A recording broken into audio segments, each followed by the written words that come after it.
பெருமானா சில நேரங்கள்ல சிரிச்சிருக்கிறாங்க. சில ரொம்ப அபூர்வமா இந்த கடவாப்பல் தெரிகிற அளவுக்கு சிரிச்சிருக்கிறாங்க. காரணம், சில நேரங்கள்ல வகை இறங்கும் பெருமானார் சஹாபாக்கள் வெளியே பார்த்தா தெரியாது. சில நேரம் மனைவிமார்களுடன் சந்தோஷமாக சிரித்திருக்கிறார்கள். ஒரு தடவை பெருமானார் தொலை வச்சுட்டு இருக்கிறாங்க, இமாமாக நின்று தொலை வைக்கிற நபிகள் ஸல்லல்லாஹு அலைஹி வஸல்லம் நிற்கிற இடத்தை விட்டு அப்படியே கொஞ்சம் முன்னால போவாங்க. மீண்டும் அந்த இடத்துல வந்து நிற்பாங்க. தொழுகையெல்லாம் முடிஞ்சிடும். சஹாபா கேட்பாங்க, யா ரசூலல்லாஹ், நான் புதுசா ஒரு காட்சியை பார்த்தோமே, நீங்க தொலை நின்றீங்க, சம்மதம் இல்லாம முன்னாடி போனீங்க, திரும்ப அந்த இடத்துல வந்து நின்றீங்களே. நபிகள் ஸல்லல்லாஹு அலைஹி வஸல்லம் சொல்லுவார்கள், இப்ப தொழுகையில் எனக்கு சுவனத்தினுடைய திராட்சைகள், இப்ப சொர்க்கத்து திராட்சை குலைகள் என் கண் முன்னால் காட்டப்பட்டது. அதை பறிப்பதற்காக நான் கொஞ்சம் முன்னாலே போனேன். சொல்லிவிட்டு பெருமானார் சொல்லுவாங்களாம், ஒருவேளை அதை நான் பறித்திருந்தால் கியாமத் வரைக்கும் சாப்பிடலான்னு சொல்லுவாங்க. காரணம், சுவனத்திலே குறைவு என்பது கிடையாது. இப்ப இருக்கிற பொருட்கள் எல்லாம் அப்படியே இருக்கும். ஆயிரக்கணக்கான ஆண்டுகள் அதை அனுபவித்தாலும் கூட அந்த பொருட்கள் நிலையாக இருக்கும். கண்ணியமிக்கவர்களே, யோசித்து பார்க்கிறோம், இதே நாளைக்கு மறுமையில அல்லாஹ் ஜல்ல ஷானஹு வ தஆலா ஒவ்வொரு தனி மனிதராக அல்லாஹ்விடத்தில் நேர்காண அல்லாஹ் இன்டர்வியூ பண்ணுவான். ஒவ்வொரு தனி மனிதராக போய் அல்லாஹ்வின் முன்னால் நின்று நம் வாழ்க்கை குறித்த கேள்வி கணக்கை தந்தாக வேண்டும். கேள்விக்குரிய பதில்களை சரியாக சொல்லியாக வேண்டும். இப்ப நேரடி இன்டர்வியூ, இப்படிப்பட்ட ஆபத்தான கட்டமா இருக்கும். எல்லாம் நம்ம பாதுகாக்கணும். எல்லாம் வெற்றியடைய தௌஃபீக் செய்வானாக. இப்ப இந்த ஒரு மனிதரை கூப்பிட்டு நிறுத்துவாங்களாம் மலக்குமார்கள் அல்லாஹ்ட்ட விசாரணைக்காண்டி. இப்ப பெருமானார் சிரித்த ஒரு தருணம். இப்ப அந்த மனிதர் சொல்லுவாராம், யா அல்லாஹ், எனக்கு சாட்சியா நான் மட்டும்தான் இருக்கணும். இப்ப நன்மைகளை பதிவு செய்த, தீமைகளை பதிவு செய்த கிராமன் காத்திபீன், மலக்குமார்கள் உட்பட யாருமே எனக்கு சாட்சியா இருக்கு எனக்கு விருப்பம் இல்லை. எனக்கு நானே சாட்சி, நான் சொல்றதா சரி அப்படின்பா. அல்லாஹ் சரின்னு அனுமதி கொடுப்பாங்க. சரி, நீயே சாட்சியா இருந்துங்க அப்படின்னு. அடுத்து அல்லாஹ்விடத்துல இவர் பதில் சொல்ல துவங்குகிற போது அல்லாஹ் வாய்க்கு முத்திரை இட்டு விடுவான். சூரத் யாசீனிலே வருகிறதா இல்லையா, அல்யௌம நஃப்திமு அலா அஃப்வாஹிஹிம், மறுமையில் வாய்களுக்கு அல்லாஹ் முத்திரை வைத்து விடுவான். இவனால வாயால பேச முடியாது. அடுத்து என்ன பேசும்? அந்த வசனம் சொல்லும், துகல்லிமுனா ஐதீகும், கைகள் பேசும் அல்லாஹ்விடத்துல. இவர் செய்த சகல செயல்பாடுகளையும் கைகள் அல்லாஹ்விடத்திலே ஒப்புவிக்குமாம். தஷ்ஹது அர்ஜுலுகும், கால்கள் சாட்சி சொல்லும். இப்ப உலகில் வாயை பேச வைத்திருக்கிற அல்லாஹ் மறுமையில் கை கால் உட்பட மற்ற உறுப்புகளை பேச வைப்பான். ஹதீஸ்ல வருகிறது, கால் சாட்சி சொல்றப்ப வலது தொடை முதல்ல சாட்சி சொல்லுமா அவரது செயல்பாடுகளை குறித்து, நன்மை தீமைகளை குறித்து அவைகள் சான்று பகருமாம். கண்ணியமிக்கவர்களே, இப்ப இந்த மனிதர் விசாரணை முடிஞ்சு வெளியே வருவாராம். வந்து தன் உறுப்புகளை குறித்து தானே நொந்து கொள்வாராம். அவர் இப்படி பேசுவாராம், உனக்காண்டிதான் நான் எல்லாம் பண்ணினேன், பல்வேறு ஹராம்களை செஞ்சது, பல்வேறு தவறுகளில் ஈடுபட்டது, நான் தூங்கியது, தொழுகையை தவற விட்டது, எல்லாவித தவறுகளையும் என் உறுப்புகள் உங்களுக்காகத்தானே செய்தேன், உங்களது இன்பத்திற்காகத்தானே செய்தேன், இப்படி எனக்கு எதிராக பேசுறீங்களே அப்படின்னு சொல்றப்ப அந்த உறுப்புகளை அவர் கணித்துக் கொள்வாராம். மன்னிமிக்கவர்களே, யோசித்து பார்க்கிறோம், இந்த மரணித்தவர்கள் கை சேதப்படுகிற சில சந்தர்ப்பங்கள்ல நன்மை செய்தவர்களும் கை சேதப்படுவாங்களாம். இன்னமும் செஞ்சிருக்கலாமே, நல்ல தொழுகையாளி, நிறைய அமல் செஞ்சிருக்கிறாரு, இபாதத் செஞ்சிருக்கிறாரு, ஆனாலும் கூட அவர் செய்து போயிருக்கிற அமல்களை குறித்து திருப்தி கொள்ளுகிற நிலைமைக்கு மாற்றமாய் இன்னமும் செய்திருக்கலாமே என்கிற ஏக்க பெருமூச்சு வருமா. இதே பாவிகளை பொறுத்த வரைக்கும், இப்படி தௌபா செய்யாம வந்துட்டோமே, எவ்வளவோ சொன்னாங்க, எவ்வளவு பயான்கள் எல்லாம் கேட்டோம், கடைசி வரைக்கும் திருந்தலையே என்று சொல்லி தன் திருந்தாததை குறித்து அவர் வருத்தம் கொள்வாராம். கண்ணிமிக்கவர்களே, இது சொல்ல போனா ஒரு 3 சந்தர்ப்பங்கள் சொல்றாங்க வறுமையில வருத்தப்படக்கூடிய சந்தர்ப்பம். முதலாவது இந்த காஃபிர்கள்,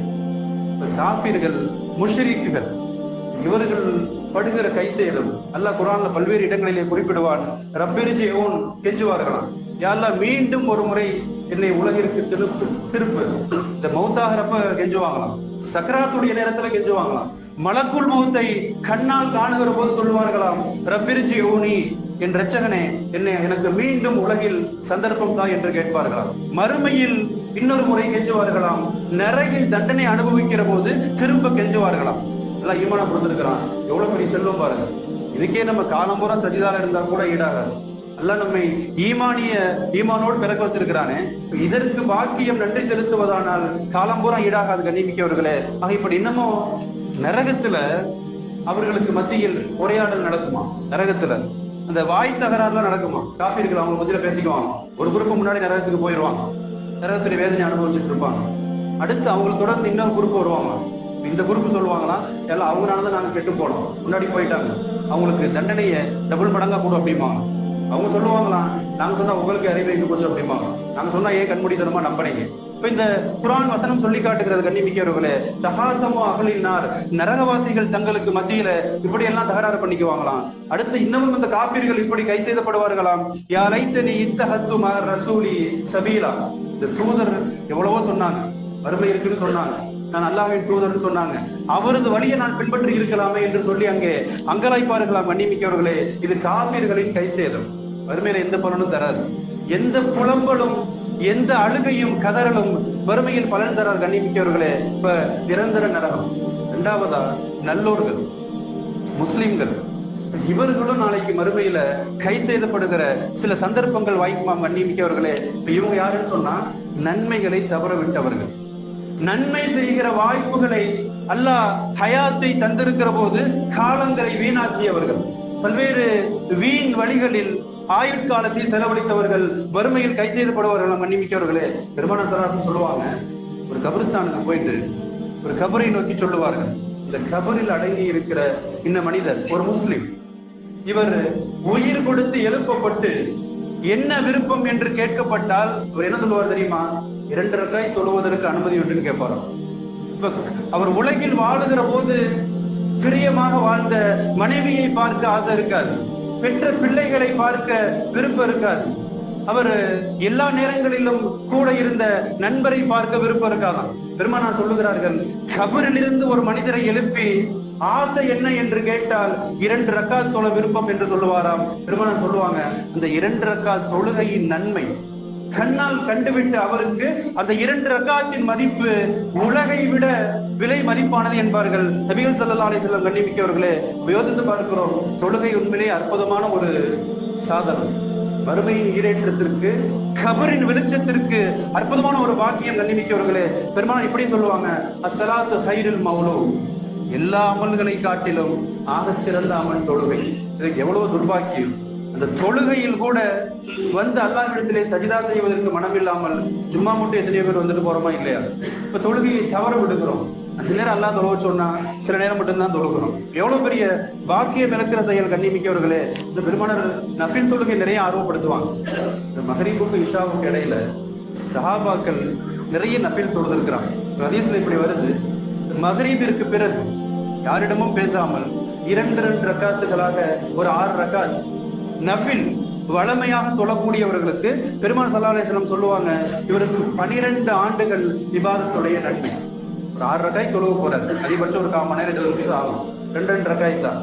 இப்ப நஃபில்களில் நிறைய நாம் நேரங்களை செலவழிக்கிற போது நன்மைகள் ஒரு பக்கம், அல்லாஹ்வின் திருப்தி ஒரு பக்கம். கண்ணிமிக்கவர்களே, இப்ப நன்மைகளை தவற விடுபவர்கள் நாளை மறுமையில் ஏங்கி தவிப்பார்கள், உண்மையிலேயே கை செய்தப்படுவார்கள். கண்ணிமிக்கவர்களே, மூன்றாவது ஒரு கை சேதம், சொர்க்கவாசிகள் கை செய்தப்படுவாங்க. சொர்க்கங்கிறது முழுக்க முழுக்க இன்பமயமான இடம், செய்த அமல்களுக்கு கூலி வழங்கப்படுகிற இடம், உலகளப்பட்ட கஷ்டங்கள் துன்பங்களுக்கு விடுதலை கிடைக்கிற இடம் சொர்க்கம். அஹ்மது இப்னு ஹம்பல்ட்ட கேட்டாங்க, அஹ்மது ஹம்பல்ட்ட, ஒரு மனிதர் என்றைக்கு உண்மையான மகிழ்ச்சியை உணர்வார் அப்படின்னு கேட்டாங்க. அவங்க சொன்னாங்களாம், சுவனத்தில் முதல் அடியை எடுத்து வைக்கிற போது அப்படின்னு சொன்னாங்களாம். இப்ப சொர்க்கத்துல முதல் கால் எடுத்து வைக்கிறார சுவனவாசி, அப்பதான் உண்மையான இன்பம், உண்மையான மகிழ்ச்சி அப்படின்னு சொல்லுவாங்க. கண்ணிமிக்கவர்களே, இப்ப சுவனத்தில் பிரவேசித்ததற்கு பின்னால் கூட சில நேரங்களில் சுவனவாசிகள் கை செய்தப்படுவார்களாம். ஹதீஸ்களிலே வருகிறது, அது என்ன தருணம் அப்படின்னு சொன்னா, உலகில் அல்லாஹ்வை திக்ர் செய்யாமல் கழித்த நேரம். எந்த நேரங்கள்லாம் அல்லாஹ்வை மறந்து வாழ்ந்தார்களோ, அல்லாஹ்வை சிந்தனை இல்லாமல் கழித்தார்களோ, அல்லாஹ்வை திக்ர் செய்யாமல் கழித்தார்களோ, அந்த நேரத்தில் சொல்லுவாங்களாம், அப்பயே திக்ர் செஞ்சிருக்கலாம், இந்த நேரத்தில் திக்ர் பண்ணிருக்கலாம், எல்லாம் மறந்துட்டோமே என்று சொல்லி. கண்ணிமிக்கவர்களே, யோசித்து பார்க்கிறோம், பொதுவாக திக்ருங்கிற அமல் ஏதோ ஒரு திக்ர்